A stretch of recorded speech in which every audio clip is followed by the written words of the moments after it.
অসমত আছে লাখ লাখ ভুয়া ৰেচন কাৰ্ড।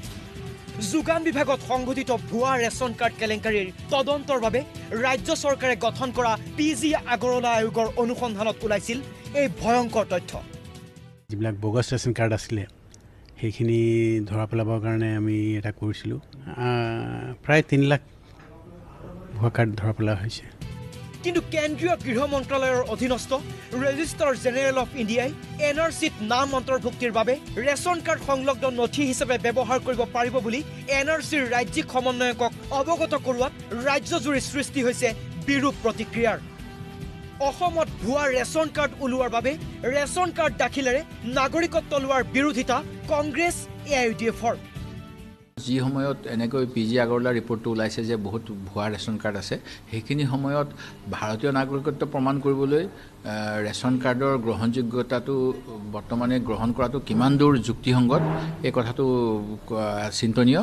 মই ভাবোঁ যে ইয়াৰ আণ্ডাৰত এটা কিবা অভিসন্ধি আছে, যাতে কিছু বিদেশী লোকে ৰেচন কাৰ্ডৰ সহায় লৈ ভাৰতীয় নাগৰিকত্ব প্ৰতিপন্ন কৰিব পাৰে। আমাৰ আপত্তি আছে। PG আগৰৱালা কমিশ্যনে যিটো প্ৰায় 3 লাখমান ৰেচন কাৰ্ড ভুৱা ওলোৱা বুলি তেওঁলোকে কৈছিল, গতিকে সেই তেনেকুৱা ৰেচন কাৰ্ড কোনোবাই দি পেলাই যদি কোনোবা বিদেশীয়েও চান্স লৈ লয়, সেইটো আমি কিন্তু ছাপোৰ্ট নকৰোঁ।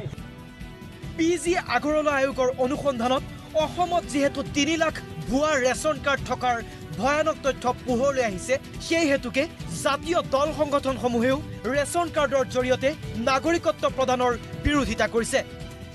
ৰেচন কাৰ্ডৰ যদি তেওঁলোকে এখন চাৰ্টিফিকেট খৰে তাত NRC বনোৱাৰ ক্ষেত্ৰত তেওঁলোকে গ্ৰহণ কৰিব খোজে, তেনেহ'লে নিশ্চিতভাৱে ই এটা আগন্তুক দিনৰ ভয়ংকৰ কথা হ'ব। আৰু আমাৰ যিবিলাক দাবী আৰু চৰকাৰে যি এখন শুদ্ধ NRC দিয়াৰ যি প্ৰতিশ্ৰুতি, এইবিলাক চব অসাৰ হ'ব। তো গতিকে এই ক্ষেত্ৰত আমি স্পষ্টভাৱে আকৌ আমি চৰকাৰক ক'ম যে এইটো কেতিয়াও আমি এখন অশুদ্ধ NRC মানি নলওঁ। কিন্তু এই সন্দৰ্ভত চৰকাৰী পক্ষৰ স্পষ্টীকৰণ শুনক। যেতিয়া আমাৰ NRCৰ নীতি প্ৰস্তুত হৈছিল, তেতিয়া আছুকে ধৰি 28টা ছাত্ৰ সংগঠন আছিলে। তেতিয়া আমি 71 চনৰ আগৰ ৰেচন কাৰ্ডখিনিক আমি ৰেফাৰেঞ্চ পইণ্ট হিচাপে মানিব পাৰোঁ বুলি তেতিয়া এইটো আলোচনা এটা হৈছিলে। কিন্তু বৰ্তমান এইটো বাতৰি কাকতত আমি দেখিছোঁ কেন্দ্ৰীয় চৰকাৰৰ কোনো নিৰ্দেশনা আমাৰ ওচৰলৈকে অহা নাই। আপোনালোকে প্ৰতীক হাজেলাৰ পৰা এই বিষয়ে ভালকৈ গম পাব।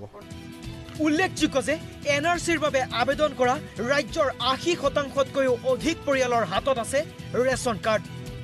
উচ্চতম ন্যায়ালয়ে NRC সংলগ্ন নথি হিচাপে ৰেচন কাৰ্ডক গ্ৰহণ নকৰিবলৈ কেন্দ্ৰীয় চৰকাৰক ইতিমধ্যে পৰামৰ্শ আগবঢ়াইছিল। কিন্তু PG আগৰৱালা আয়োগে ভুৱা ৰেচন কাৰ্ডৰ তথ্য পোহৰলৈ অনাৰ পিছতো ৰেজিষ্ট্ৰাৰ জেনেৰেল অফ ইণ্ডিয়াই কি যুক্তিত NRCৰ বাবে ৰেচন কাৰ্ডক সংলগ্ন নথি হিচাপে গ্ৰহণ কৰাৰ পৰামৰ্শ